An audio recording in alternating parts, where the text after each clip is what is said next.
Hello students, welcome to my YouTube channel Maths Idol. Myself Dr. Kavita Gupta. This is my business statistics series. बच्चों ये मेरा chapter 4 को relation analysis का last lecture होगा, lecture number 6, जिसमें मैं आपको दो छोटे छोटे टॉपिक कवर कराऊंगी.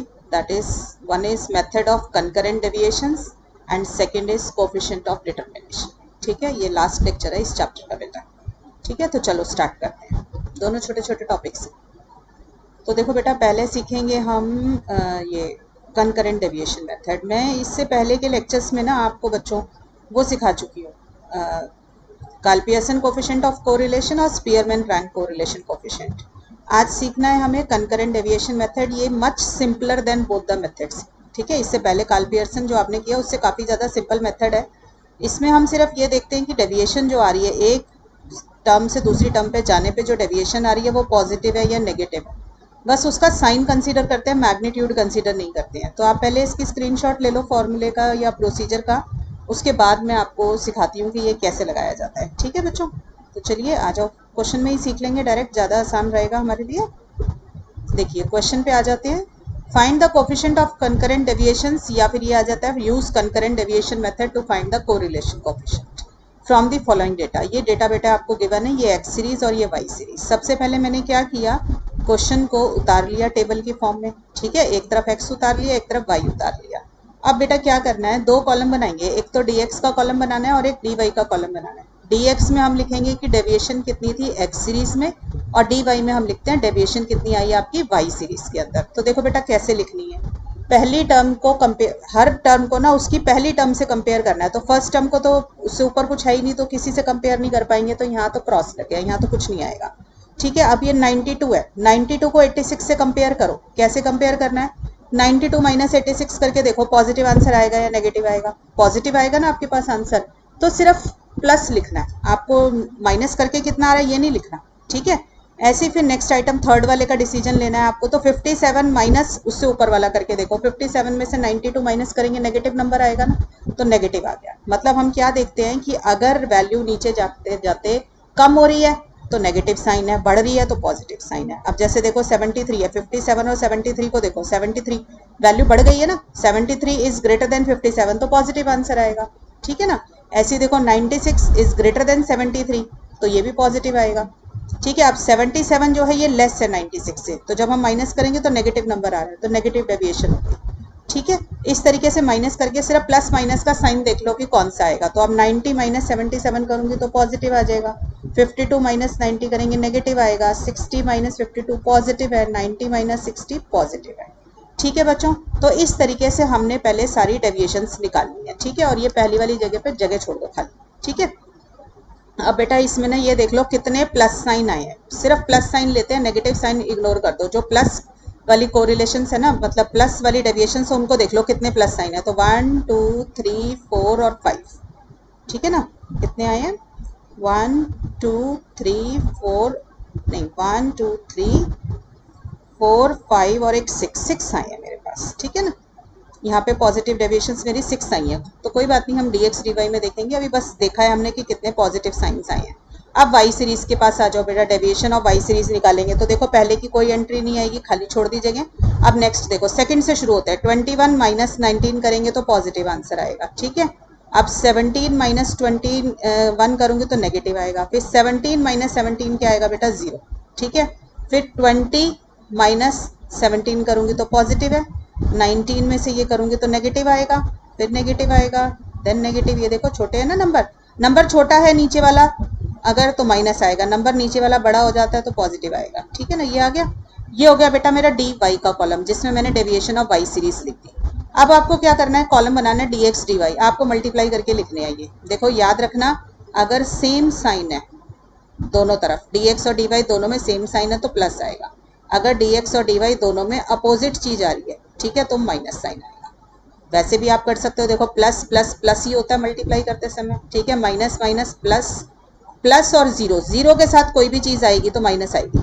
ठीक है, जीरो के साथ कोई भी चीज आएगी तो आपकी माइनस आ गई. सेम साइन वाली जो चीजें हैं आपकी, वो आपको क्या देंगी, प्लस साइन देंगी. जीरो वाली आपको हमेशा माइनस साइन दे देगी. ठीक है, अब प्लस प्लस प्लस आ जाएगा, minus minus plus, plus minus minus, minus minus plus, plus plus minus minus. ठीक है बेटा, अब इसमें ये गिन लो कि कितने प्लस साइन है मेरे पास, कितने प्लस साइन है ये गिन लो। देखो 1 2 3 4 5 और एक 6, तो जितने प्लस साइन होंगे ना उतने मेरे पास सी आ जाएंगे। ठीक है बेटा, जितने प्लस साइन होंगे उतने हमारे पास सी आ जाएंगे। तो सी की वैल्यू क्या हो गई, सी का मतलब है नंबर ऑफ कंकरेंट डेविएशंस। तो जितने मेरे पास सी है उतने मेरे पास जितने प्लस साइन है उतने 6 होंगे। तो 6 प्लस साइन आया तो मैंने लिख दिया सी की वैल्यू क्या है आपकी 6 है। ठीक है बेटा।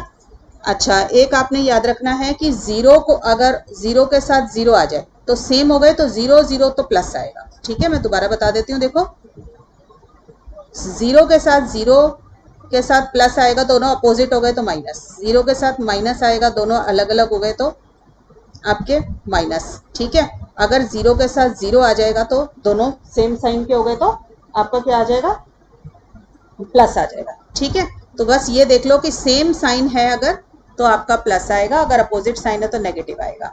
या फिर जैसे मल्टीप्लाई करते हैं वैसे मल्टीप्लाई करके देख लो। जीरो वाले में याद रख लो बस जीरो जीरो वाला प्लस है, बाकी सारे माइनस होंगे। ठीक है बेटा, कंकरेंट डेविएशंस निकल आई। अब हमें निकालनी है एक फैक्टर स्मॉल एन। तो देखो ये डेविएशंस कितनी निकली है।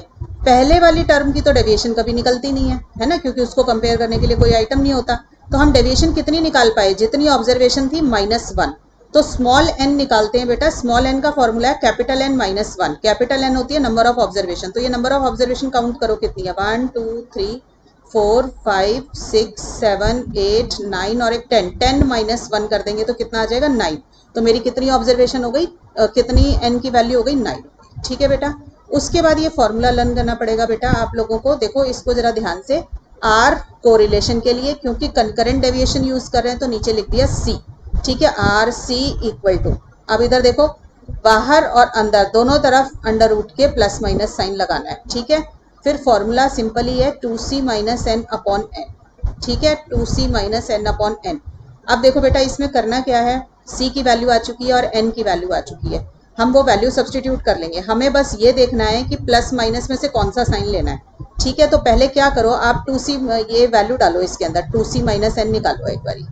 ये देखो, फिर हम देखेंगे कि कौन सा साइन लगाना है। देखो 2c की वैल्यू थी 6 माइनस n की वैल्यू आई है 9। ठीक है, अपॉन 9, तो ये कितना आ गया 12 माइनस 9 3, 3/9 आ गया ना आपके पास। तो ये आ गया बेटा मेरे पास ऐसे।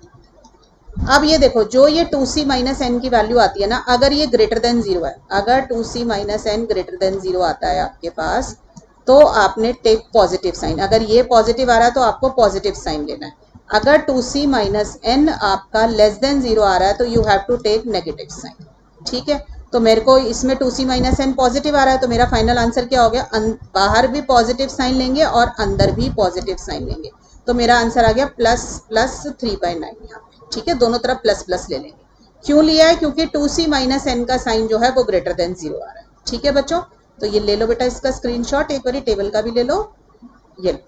ठीक है, तो याद रखनी है बात कि कंकरेंट डेविएशन में dx dy कैसे निकालना है। अगर सेम साइन है दोनों dx और dy के अंदर तो पॉजिटिव साइन, और अगर अपोजिट साइन आ रहा है दोनों में तो माइनस साइन लेना है। ठीक है, और जीरो के साथ भी आप ध्यान रखना, जीरो के साथ प्लस आ जाएगा तो भी माइनस हो जाएगा, जीरो के साथ माइनस आएगा तो भी माइनस होगा, बट जीरो के साथ जीरो आ जाएगा तो प्लस हो जाएगा। ठीक है बच्चों, ये लीजिए, क्लियर, राइट। इसको सॉल्व कर लोगे तो आंसर आ जाएगा 0.577। अब आपका फाइनल आंसर पॉजिटिव आया तो आप बोलेंगे कि कोरिलेशन पॉजिटिव है। ठीक है, चलो एक क्वेश्चन और देखते हैं बेटा। तो find the coefficient of correlation by concurrent deviations method, और ये क्वेश्चन आपको दे रखा है, ये वैल्यूज आपको दे रखी है। तो सबसे पहले बेटा क्वेश्चन का स्क्रीनशॉट ले लो और क्वेश्चन को टेबल की फॉर्म में उतार लीजिए। ठीक है, तो क्वेश्चन को हमने टेबल की फॉर्म में उतार लिया। ये रहा मेरा x का मान लिया, ये मैंने y मान लिया। ये x जो है मेरी डिमांड है इस समय यहाँ पे, ठीक है, और y जो है मेरा ये प्राइस।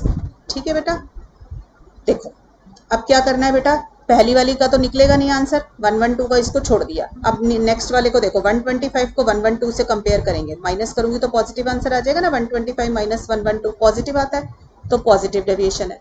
126 को इसमें से करोगे तो 125 में से पॉजिटिव आएगा। 119 को 126 में से करोगे नेगेटिव, फिर 119 को 119 में से करोगे तो जीरो आएगा। ठीक है, ये देखो जीरो वाला केस आ गया, ये जीरो आ जाएगा। 128 को करोगे तो ये आएगा, फिर प्लस आएगा। ठीक है, इसको करोगे तो फिर से जीरो आ जाएगा। 132 को इसमें से करोगे तो पॉजिटिव आएगा, ये भी पॉजिटिव आएगा। ठीक है, ऐसे ही बेटा डी वाई का निकाल लो। ये देखो पहले का कुछ नहीं आएगा, जब इसको कंपेयर करेंगे तो 103 माइनस 107 करने पे नेगेटिव आंसर आएगा, और 103 के साथ 103 करेंगे तो जीरो आ गया, 105 के साथ करेंगे तो पॉजिटिव आ गया, नेगेटिव आएगा इसमें। यहाँ देखो नीचे वाला नंबर छोटा है बेटा तो नेगेटिव है, नीचे वाला नंबर बड़ा है तो पॉजिटिव आएगा। अब 98 और 98 करेंगे तो जीरो, इसमें माइनस और इसमें भी माइनस। ठीक है बच्चों, क्लियर हो गया। अब ये मल्टीप्लाई कर दो, देखो प्लस माइनस माइनस आएगा, प्लस और जीरो जीरो आएगा क्योंकि दोनों अपोजिट साइन के हैं। माइनस प्लस माइनस, जीरो और माइनस आपको फिर से, सॉरी माइनस साइन लगाना था यहाँ पे, प्लस और जीरो आपको माइनस देंगे। ठीक है ना, जीरो और माइनस फिर से माइनस देंगे आपको क्योंकि अपोजिट साइन के हैं। Plus minus minus, plus plus plus आएगा, जीरो और जीरो दोनों जीरो और जीरो सेम हो गए तो ये आपको प्लस देंगे। ठीक है ना, जीरो और जीरो जब भी सेम सेम हो जाएंगे तो प्लस देंगे। प्लस और माइनस आपको क्या देंगे, प्लस और माइनस माइनस देंगे, प्लस और माइनस आपको माइनस देंगे। ठीक है, तो अब जितने प्लस साइन आ गए वो देख लो। ठीक है ना, दो हमारे पास दो प्लस साइन आ गए तो हमारा सी की वैल्यू क्या हो गई बच्चों, 2 वैल्यू आ गई सी की। ठीक है ना, सी की वैल्यू हमारी 2 आ जाएगी। क्लियर। अब आगे देखो, अब हमारे पास n कितना होगा, नंबर ऑफ ऑब्जर्वेशन -1, तो कितनी ऑब्जर्वेशन है किसी में से भी काउंट कर लो। 1 2 3 4 5 6 7 8 9 10, 10 ऑब्जर्वेशन है तो 10 -1 कर दिया, मेरे पास 9 आ गया। ठीक है बेटा, फॉर्मूले में वैल्यू डाली आपने, सी की वैल्यू 2 डाल दी और n की वैल्यू आपने 9 डाल दी। अब देखो 2c माइनस एन किया तो कितना आया, 2 इंटू 2 4 माइनस 9 तो -5, नेगेटिव आ रहा है ना, तो 2c माइनस एन अगर लेस देन 0 है तो we will take negative sign, take minus sign inside and outside the square root sign, दोनों के पास, दोनों में माइनस। ठीक है, inside and outside the square root sign. ठीक है बेटा, तो हमने दोनों तरफ ये देखो, एक माइनस ये रहा, ये वाले प्लस माइनस में से माइनस उठाया और एक इस प्लस माइनस में से माइनस उठाया, और ये वाला जो माइनस है ये तो 2 2 जा 4 -9 करके -5 आया था। आप खुद देखो ना, अगर यहाँ माइनस नहीं लगाते तो ये अंडर रूट के अंदर नेगेटिव नंबर आ जाता, तो हमें अंडर रूट के अंदर नेगेटिव नंबर तो नहीं आने देना ना, तो अपने आप ही आपको पता चल जाएगा कि यहाँ प्लस लेना होगा आपको। ठीक है ना, माइनस लेना होगा, तभी माइनस माइनस प्लस हो जाएगा। तो बेटा इसको सॉल्व करोगे आप, 5 को 9 से डिवाइड कर लेना, जो नंबर आए उसका अंडर रूट ले लेना कैलकुलेटर से, तो ये आंसर आ जाएगा -0.745। ठीक है बच्चों, since 2c minus n is negative, therefore we have taken negative sign inside and outside the square root sign, और आपका फाइनल आंसर नेगेटिव आया, इसलिए हमारी कोरिलेशन भी नेगेटिव है। ठीक है बच्चों, ले लीजिए स्क्रीनशॉट, क्वेश्चन का लेना है तो ये लीजिए। ठीक है, तो इस तरीके से बेटा कंकरेंट डेविएशन मेथड लगाते हैं, much simpler than Karl Pearson and other methods, उनमें इतने लंबे लंबे फॉर्मूले थे, उससे ये बहुत छोटा है। ठीक, चलो अब नेक्स्ट आ जाओ बेटा, एक छोटा सा कॉन्सेप्ट और है, कोफिशिएंट ऑफ डिटर्मिनेशन। ठीक है, आप लोग बेटा अपना सिलेबस देख लिया करो, जो टॉपिक कोर्स में हो वो पढ़ लिया करो यहाँ से। ठीक है ना, क्योंकि हर यूनिवर्सिटी का थोड़ा थोड़ा सिलेबस चेंज भी हो जाता है।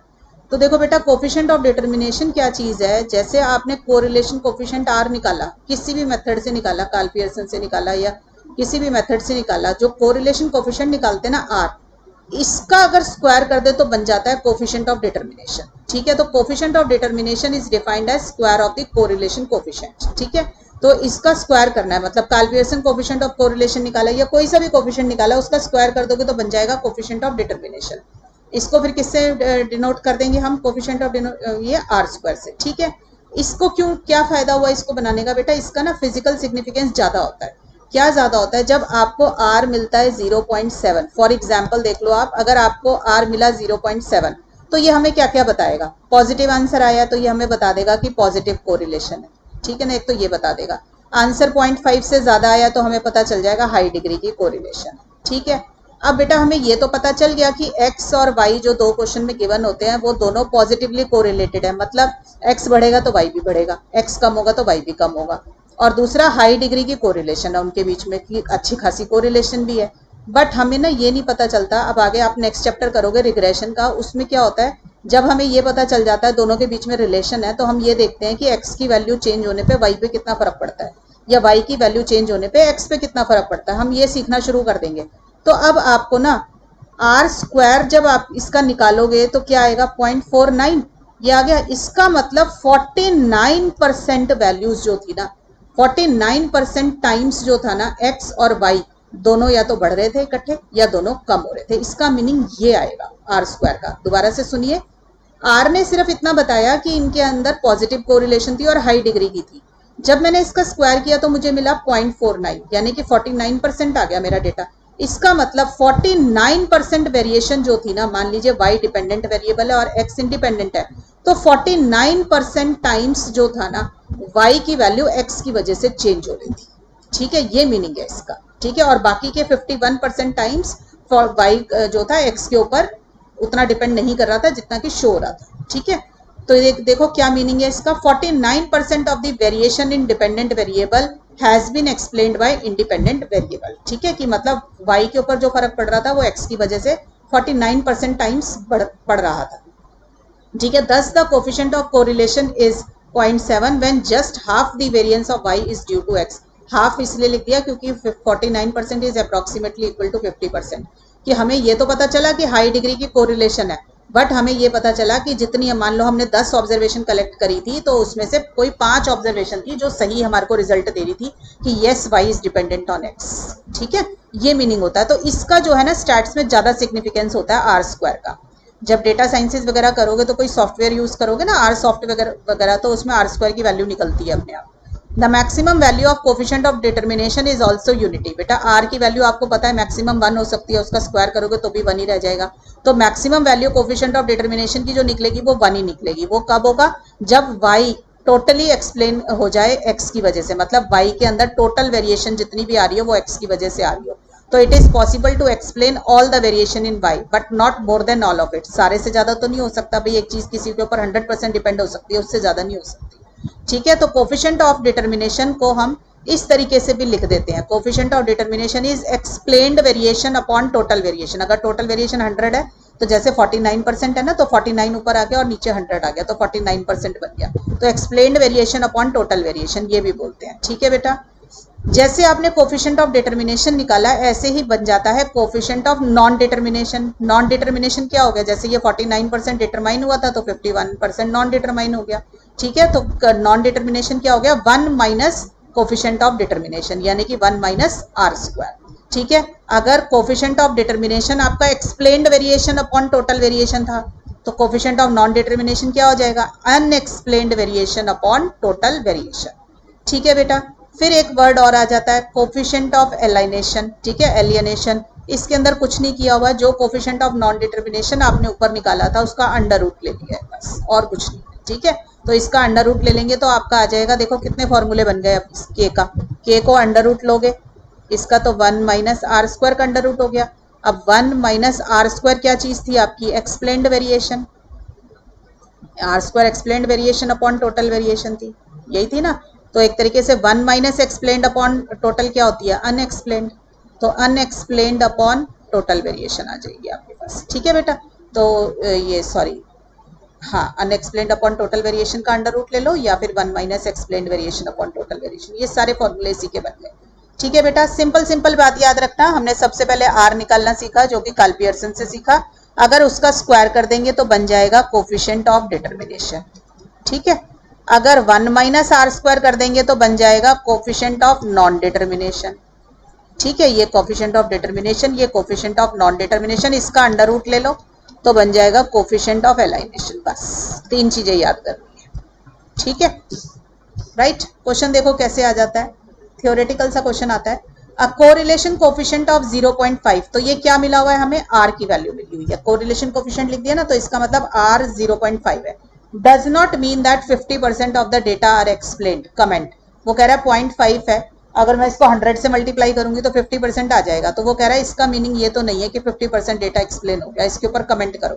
देखो एक्सप्लेन्ड वर्ड आया हुआ है ना, तो एक्सप्लेनेशन कौन देता है? आर स्क्वायर देता है, कोफिशिएंट ऑफ डिटर्मिनेशन देता है। तो आपको क्या लिखना है कि आर अगर 0.5 है तो आर स्क्वायर कितना हो गया? 0.25 हो गया।